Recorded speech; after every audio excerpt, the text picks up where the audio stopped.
Yes, people, welcome to my predictions for the 2024-2025 Premier League season. Who's going down, who's winning it all, how many hair follicles does Pep Guardiola have? All the questions will be answered in this video.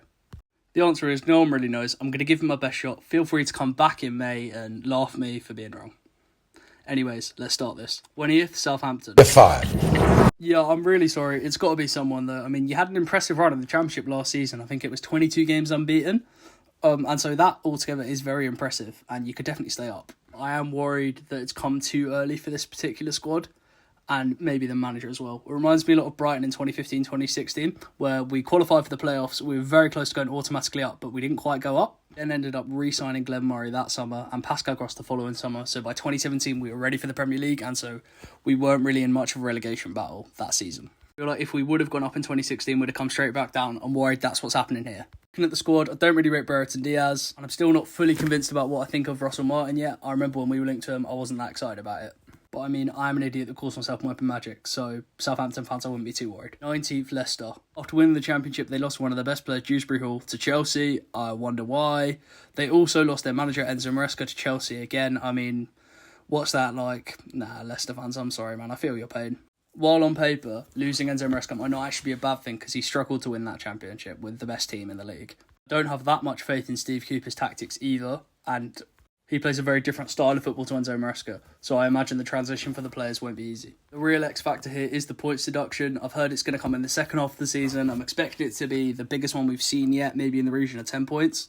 That is just guesswork though, but I'm worried it will end up crippling Leicester, as without it, in all likelihood, I probably would have picked them to stay out. But yeah, so Leicester 19th, 18th Nottingham Forest. From Steve Cooper's old club to his new one. I want to start this off by saying I hope I'm wrong. I like Forest, I like the City ground, I've got a lot of friends that are Forest fans, and I want them to stay up, but I feel like it's inevitable they're going to go down. Hyrule Wanyi is brilliant, but he's injured a lot, and without him I do worry about where the goal's going to come from. Hudson-Odoi and Elanga are also good players, but I do worry about the consistency of that end product. To be fair, holding on to Murillo and Gibbs-White is massive for Forest. I think they're brilliant players. I also like the look of their new signing, Carlos Miguel. He's a 6'8" goalie. Surely he's pretty good. Milinkovic at centre-back, I don't know anything about, to be honest. But Elliot Anderson does have a good level of talent to him. However, as those of us that have been watching the Prem for a while know, there's no such thing as a squad that's too good to go down. And personally, I don't have any faith in Nuno. I just don't rate him, and I'd be surprised if he was there at the end of the season. Once again, I really hope I'm wrong. I just think this is the year that Forest do go. 17th, Ipswich. Target Ipswich? I know, this is bold. Basically, every predictions video I've seen's got them going down. I get why. McKenna's kind of unproven at this level. They've lost their best ever player in Jeremy Sarmiento. What a player. I do worry if Liam Delap and Connor Chaplin are going to score enough goals between them to keep Ipswich up. And I'm interested to see how Amari Hutchinson gets on. I do like their goalkeeping trio though. Brighton legend Christian Wilton, Brighton Goal of the Month winner from last season, Muric, as well as my mate FG's mate Kieran Slicker. I just can't shake the feeling there's something really special going on with this Ipswich Town squad right now. Back-to-back promotions, fighting off for automatic promotion and getting it. I just think they're going to know what it takes to dig deep and get the result they want, which is survival. I do like to pick a team in this type of situation to stay up. I picked Luton stay up last year, almost came in. Maybe I'm just more in love with the story than the actual likelihood of Ipswich staying up, but I'm picking them to come 17th. 16th, Everton. Sean Dyche, last season at Goodison. 2 + 2 equals survival. I mean, they do have some quality players, to be fair, like Branthwaite. I really rate Mikolenko and Tarkowski as well. Pickford's just come off the back of a really good Euros, although I am worried about the loss of Andre Onana. And Andre is not even my name, mate. Do you know what I mean? Go on. Sorry, Amadou Onana, my bad, bro. I am worried about where the goals are coming from. If they play more, Bale score 20 and they'll be fine. I also think Jesper Lindstrom on loan's a really exciting young player to look out for. Between the manager of the squad and the fact that they're fighting to not play in that brand new stadium in the Championship, they'll have enough to stay up. 15th, Fulham. The loss of João Palhinha to Bayern Munich is huge. I think it's going to have a big impact on their team. But I do like Rodrigo Muniz. Think he's going to score 10 plus goals this year, but the real one to talk about is Emil Smith-Rowe. It wasn't that long ago he was one of Arsenal's most exciting players with Saka. So I can see this going one of two ways. Either he's going to pick himself back up and we'll see him carry Fulham to some big wins, probably in the tail end of the season, or he's unfortunately going to turn out to be a big flop transfer and have people writing him off despite the fact he's younger than Mulan and actual Google. I do like Marco Silva though, so I don't think they'll go down. But yeah, next up, 14th Brentford. Ivan Toney's still there, which is big for them, even though he clearly hates it. I mean, Ivan Toney. Where he play? No excitement. Ironically, they do have some exciting players like Damsgaard. I think Visser and Buemo will link up well in attack. And I also think Ethan Pinnock and Ben Mee are a pretty underrated centre-back duo. They've just signed Fabio Carvalho. That is a pretty big deal. He's definitely got some talent that could come good for them. And I just think Thomas Frank's tactical prowess mixed with the squad means he's not going to let him go down. Not this year anyway. But if I'm honest, I do feel like momentum-wise, Brentford are on a little bit of a downward slope as a club right now. Maybe I'm wrong, but yeah, that's why I'm saying 14th. Next up, 13th, Wolves. Gary O'Neill is the absolute man. I don't care what any Irish frauds on the internet are going to try and tell you. He's proven over the last 2 years he's a good Premier League manager. 13th is more me backing him than the squad because, I mean, they've just lost Pedro Neto. 60 mil is unreal, to be fair. But apart from that, they got Hwang Hee-chan, scored a good amount of goals last year, and also really do like the talent of Ait Nori. But to me, with Wolves and Gary O'Neill, feels like it's more about the system than the individual players. I think they'll pick up some big results in the season, upsetting some of the big six, maybe Man United. But the lack of quality in the squad is why I've got them at 13th, because every single squad higher than them, I really rate. 12th, Bournemouth. Now we're in a range of teams that I'd be shocked if they were in a relegation fight. I know Bournemouth just lost Dominic Solanke, but they got good money for him. But apart from that, Sinistera, Semenyo and Clover are all good attacking players that I really rate. Philip Billing is an absolute nightmare to play against, and Alex Scott is a really talented young player that I think will come good. 5-rate, or I don't know if that's how you say it. He could be one to look out for, though. He only had limited minutes last season, but I just get this feeling that under Iraola he could definitely come good. They've just signed a Van Vanderson for like 47 million. I got to be honest, I know nothing about him, but Iraola seems like the type of manager that gets strikers cooking like he did with Solanke last season. So I'd watch out for him. Speaking of Iraola, the job he did last year was exceptional. He had Bournemouth playing a really exciting brand of football, especially considering he took over from Gary O'Neill, who was rated by everyone for just keeping Bournemouth up. That was seen as a really good achievement. So the way he's got them playing is truly exceptional. I think he's a really high-level coach. It seemed really weird to sack Gary O'Neill at the time, but Iraola's clearly the guy. Michael B. Jordan, football genius. 11th, Crystal Palace. Right, Palace fans, I put you above 12. All things considered, that is a good season for you. Unfortunately, Oliver Glasner did have them cooking at the end of the last season, got them into the top half, but I am worried about what's happened to the squad. It does look like eventually they are going to lose Mark Gahey. They've already lost Michael Elise, and I'm not convinced on his replacement in Sarr. Mateta seems a bit like a purple patch player to me, but if you continue on from last season, they'll be fine. Eze and Adam Wharton are also great players, and they've also got Munoz. But if you just have a look at this is Palace's backup 11. If they get more than one injury, their performance level is going to drop significantly, in my opinion. I mean, they do have Eze, Wharton, Munoz. Glasner does seem to be more about the system, but the hater in me cannot put them any higher than 11th. 10th place, Chelsea. Pedro Neto for 60 million. They appointed Enzo Maresca. Have a look at that pre-season form. Alright, no, let's be fair and have a look at Chelsea's positives right now. Nah, I'm just being harsh. Cole Palmer is unbelievable, to be fair. And Malo Gusto is also a player that I like. But for me, that is where the positives end. I have serious concerns about Enzo Maresca. Like I said before, he struggled to win the championship with the best team by far. And especially given how trigger-happy Chelsea are with managers. I mean, would anyone be shocked if he was gone before January? I'm also not buying this Cucurella hype. Is it because I really dislike him? Possibly. But I don't even think he was that good at the Euros. Like, I think he got into the team of the tournament because he was noticeably less bad than he was for Chelsea. But being less bad does not equal being good. I think he was fine for Spain, but not any better than that. I mean, let's see what he thinks. Se come una paella, cucucucureya, se me ve una estrella, jala tiembla, que viene cucureya. Never mind, he's a lost cause.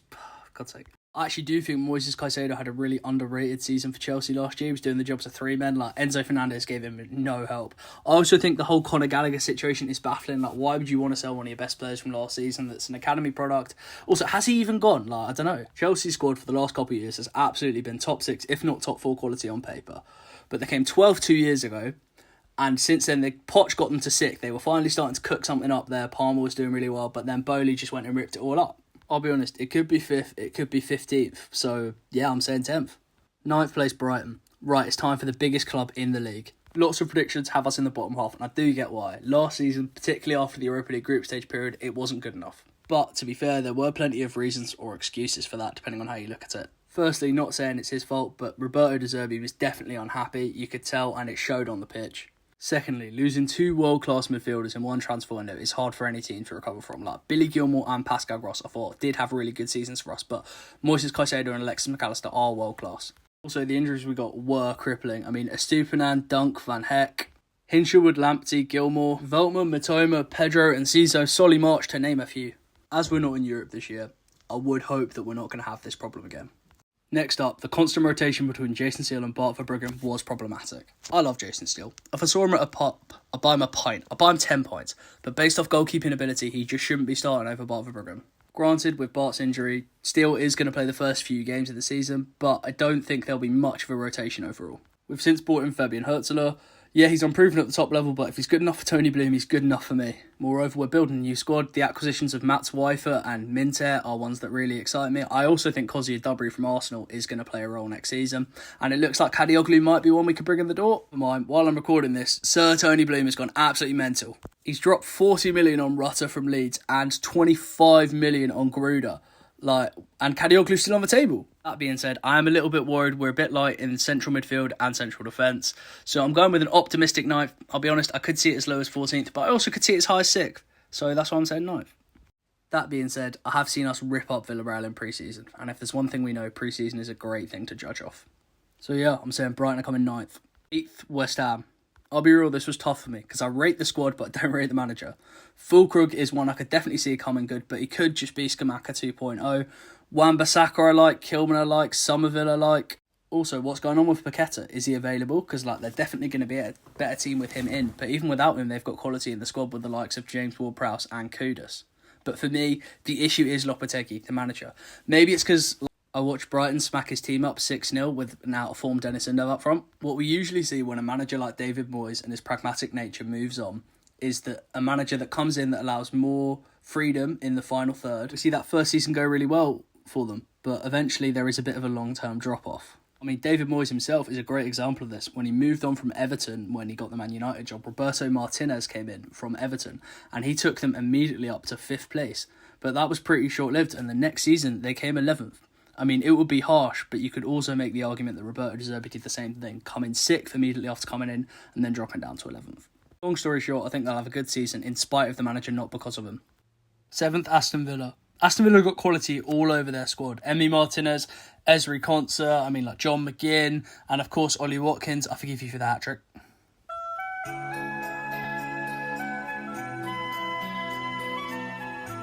Aston Villa are also playing in the Champions League next year. A massive achievement, but surely that's got to be the priority, which means the form in the league will likely take a dip. I never used to like Villa. That is probably because of our record against them. Yes, that is 2 wins since 1980. But I remember on the last day of the 22-23 season, when they beat us 2-1, but both sets of fans were just chanting, we're all going on a European tour. It was such a wholesome moment, and it really made me appreciate what they are as a club. I've got faith in Emery. I think he's a top-class manager. Douglas Luiz is a big loss, but I still think they've got a great squad. So, without a massive injury crisis, I can't really see him finishing any lower than 8th, but I think they will do enough to get into Europe again. But I am worried about their squad depth. If the aim is top 4 again, they may struggle. So yeah, I'm going a respectable 7th. 6th, Man United. I see a lot of people putting Man United in their top 4 for this year, and I'm struggling to get that because I did watch football last year. I mean, they've obviously got some great players like Bruno Fernandes, Kobbie Mainoo, Alejandro Garnacho. I think there's a good player in Rasmus Højlund, but the issue is I don't think Ten Hag is the man to unlock that potential. De Ligt and Mazraoui from Bayern could be good signings, but I'm not sure they're going to be enough to turn that whole team around, to be honest. The same with that Euro centre-back that they signed. I mean, he's injured for ages. I'm personally not a massive fan of Ten Hag. I mean, he's won 2 trophies in 2 years, to be fair to him, but I don't know. The fact that the Man United owners met with other managers like Kieran McKenna, to me, suggests a massive lack of faith in him, and I wouldn't be shocked if he got sacked this year. After saying all of this, you could ask why I've put him as high as 6th. Firstly, I really, really do rate Kobbie Mainoo, Bruno Fernandes and Garnacho, but I actually do think Ten Hag will get sacked. Maybe January time in 2025, and we'll get a new interim, like an Ollie. Please, dear God, let it be Gareth Southgate, please. I'll be real, there's a world where Man United come 8th or 9th this year, but there's also a world where I can see him coming 4th. So overall, I think 6th is fair. 5th place, Spurs. Might. Right, yeah, they've obviously got some world-class attacking talent like Heung-min Son. I think the addition of Solanke is going to be brilliant for him. He'll have fun with Yves Bissouma, I bet. Maddison's probably going to have a really strong start to the season again, unless he's been fully rattled by Maupay, in which case he's fully finished. Spurs' defence is really underrated, I think. Udogie, Van der Ven, Pedro Porro, Romero and Vicario in goal. I actually was tempted to say that I think they do really well in the Europa League. There's a world that I can see him winning it, but predicting Spurs to win a trophy, it's just crazy. They might do it, but to be the guy that predicted Spurs to win a trophy, you're going to look like an idiot. I mean, Chiellini put it best, didn't he? It's the history of the Tottenham. I like the team, I like the manager, I like the ethos. Overall, I really could see him getting top 4. But there just also is a world for me where they finish below the likes of Man United, Aston Villa, even West Ham. So for that reason, I have them just missing out on Champions League football in 5th. 4th place, Liverpool.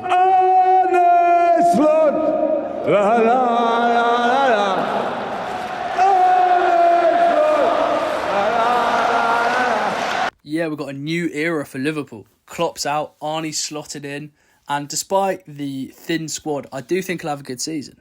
I rate quite a lot of their players. I mean, obviously Alexis McAllister, I love you, please come home one day.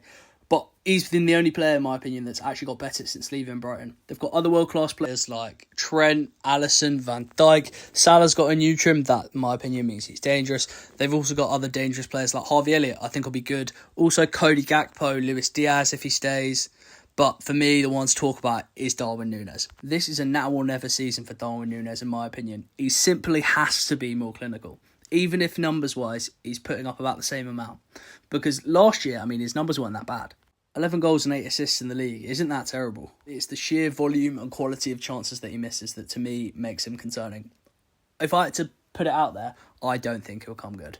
But I hope I'm wrong because he's really entertaining and he seems like quite a likeable guy. Transfer-wise, they've been snubbed by Zubimendi, signed the goalie Mamardashvili, but have immediately sent him out on loan. And of course, they've sold Fabio Carvalho to Brentford. But I still think overall their squad is still good enough to come fourth. And I don't know, I've just got a feeling that they're going to do it. They're going to get fourth. That means that in 3rd, I got Newcastle. Everyone watch out, Newcastle are coming through. I love the squad they've put together, especially if they get Mark Gahey, which I think they will. I mean, they have exciting young talent like Livramento. Lissandro Tonali's finally going to get to play in the Premier League, and he's going to get to partner up with Bruno Guimaraes and Joelinton. What a midfield three that is. For me, the man to watch is absolutely Alexander Isak. There's a world that he wins the Golden Boot in. Right, maybe that's a bit far. Haaland probably will outscore him, but I think he's going to be phenomenal and hot on Haaland's tail for most of the season, especially if he can stay fit. I'm a little bit unsure of some of the squad. How's Miguel Almiron going to get minutes in Big 2024? I see Newcastle get into their absolute best this season. Obviously, they had a really bad injury crisis last year. They don't have Europe. Hopefully, that won't happen. And Eddie Howe, I think, is the right man for the job. It's time for me to be like Pep and be bold. Newcastle make top 3. And they make top 4 comfortably. Also, lads, thanks for Minter. I appreciate it. 2nd place, Arsenal. I'll be honest, I really wanted to put Arsenal first. I mean, Mikel Arteta might be, cringier than Jake Paul in 2017. Maybe even modern day Jake Paul. I mean, have you seen this? What is he doing? It's been working. You can't deny the results he's got out of the team. Arteta's Arsenal are the only team other than Man City that are generally demoralising to play, in Brighton's opinion. I mean, apart from that one time. But I mean, even Klopp's Liverpool, we'd lose most of the games, but at least feel like we're in the game. Against Arsenal last season, we never even felt close to their level. They've made some new signings like Calafiori, who I've got to be honest, I know nothing about, but I think he's good. Here's him with all the left-backs that are better than him in the league. And they've also got the return, I guess, of Timber, who I think is going to be phenomenal. If you add that to the already world-class talent in their squad like Saliba, Saka and Ødegaard, Arsenal look dangerous. There's 1,000,000% a world where Arsenal go all the way this year, and part of me wants them to because the alternative is 5 in a row and then we can't call any other league a Farmers League ever again. But then again, I guess the alternative is watching Trossard lift that title, so... Decisions. Wait, let's see what Tory Jennings says. The champions, the history makers, will be Arsenal Football Club. Never mind, sorry Gunners, you're definitely not winning it now. 1st place, Man City. Boring. I mean, at this point, you'd be an idiot to bet against them winning it again, wouldn't you? I mean, Alvarez is a loss, but in my opinion, that's more depth and quality related. But by the way, where'd Atletico Madrid get all that fucking money from for him and Gallagher? Another maybe weakness is Kyle Walker is probably losing his step, but I mean, they've got Rico Lewis waiting in the wings, who I think is quality. John Stones and Ruben Diaz, absolute mustard. I also think Gvardiol's going to have an even better season this year. World-class midfield, Bernardo Silva, Rodri, Kevin De Bruyne, attacks like Erling Haaland, and don't forget Jeremy Doku against those 30-year-olds. And when he's fit, Oscar Bob. Oh, Bob? What? I said, what time is it now? No, you fucking didn't. You said a wobber Bob. Are you sure? That squad, mixed with the fact that this could be Pep Guardiola's last season as Man City manager, means I think they'll do enough to get over the line and win the title. 5 in a row, the most influential manager in English history. What a career. Then again, he does like getting everyone's hopes up to slam them down, doesn't he? Like the illusion of competition with Arsenal and Liverpool only to win the league. Nah, the bald fraud signed another Royal Money contract, didn't he? It was Frau Guardiola. So that's it. What could be the final season of Guardiola. The first of many other managers like Fabian Hürzeler and Arne Slot. First full season of Oli Glasner. Also, this could potentially be the last season of this Arsenal contingent. You got to think, if they go trophyless again, the likes of William Saliba could be tempted away to a move to Real Madrid. Southampton and Leicester are back. Ipswich are here. I'm so excited for another season of Premier League football. Oh, I almost forgot. Pep has 2 hair follicles on the back of his head, but they're really small and really hard to see.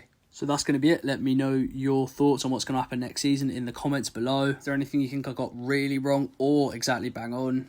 But we don't really know what's going to happen in the Premier League this season, and that's what makes it so exciting. Well, I guess we'll find out in May, so I'll see you then.